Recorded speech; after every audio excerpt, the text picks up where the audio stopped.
You are watching BNS News.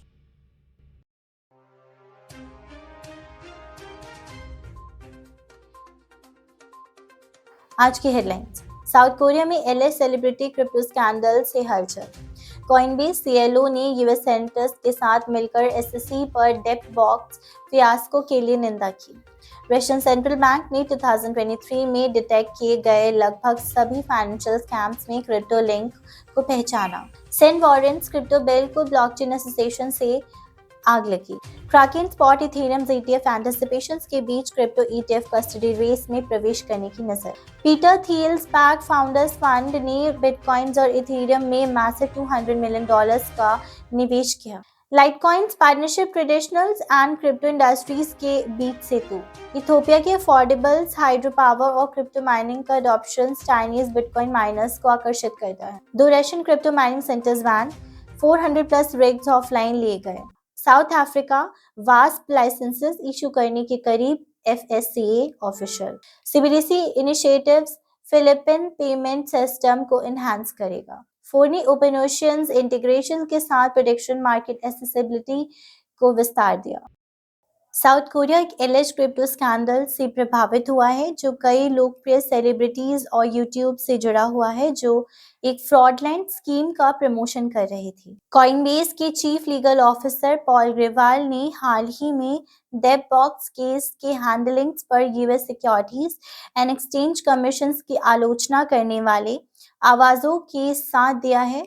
Grewal ने निंदा SEC के उस एडमिशंस के बाद आई है जिसमें SEC ने स्वीकार किया है कि उसने एविडेंस को गलत तरह से पेश किया, जिसने डेप्ट बॉक्स के एसेट्स पर फीस लगाया। बैंक ऑफ रशिया ने अपनी लेटेस्ट रिपोर्ट्स में 2023 में क्रिप्टो रिलेटेड एलिमेंट्स वाले फाइनेंशियल स्कैम्स में चिंताजनक वृद्धि का खुलासा किया।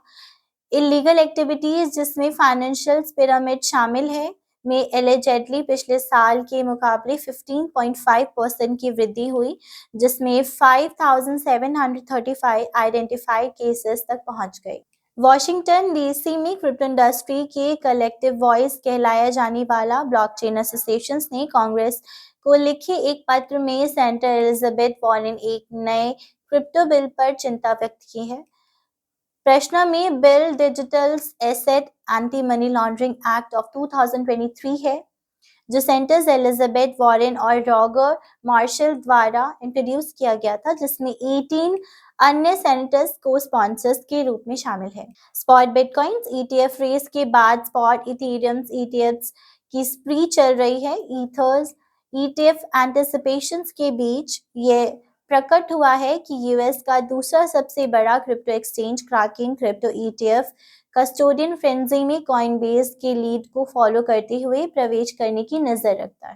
पिछले कुछ महीनों में बिटकॉइंस और इथेरियम में इंस्टीट्यूशनल्स निवेश बढ़ रहा है। हाल ही में एक रियूटर्स रिपोर्ट्स के अनुसार पीटर थियल स्पैक्ड फाउंडर्स फंड ने इन 2 क्रिप्टोकरेंसीज में लेट समर 2023 में hefty $200 मिलियन का निवेश किया। लाइटकॉइन ब्लॉकचेन अपने पीयर्स की तरह एक्सटर्नल्स पार्टनरशिप के साथ अपनी स्थिति और पूरी लाइटकॉइन इकोसिस्टम को मजबूत कर रहा है। वर्षों से ब्लॉकचेन नेटवर्क्स ने दोनों पक्षों को स्थायी परिणाम प्रदान करने के लिए लॉन्ग टर्म पार्टनरशिप शुरू करने के लिए मल्टीपल्स ऑर्गेनाइजेशंस को टैप किया है। इथोपियन स्टेट इलेक्ट्रिसिटी कंपनी ने reported 21 mainly Chinese bitcoin miners के साथ पावर सप्लाई एग्रीमेंट साइन किए हैं। अफ्रीकन देश के फॉरेन एक्सचेंज का पीछा क्लाइमेट चेंज एडवोकेट्स द्वारा उठाए गए चिंताओं पर प्रधानता ले रहा है।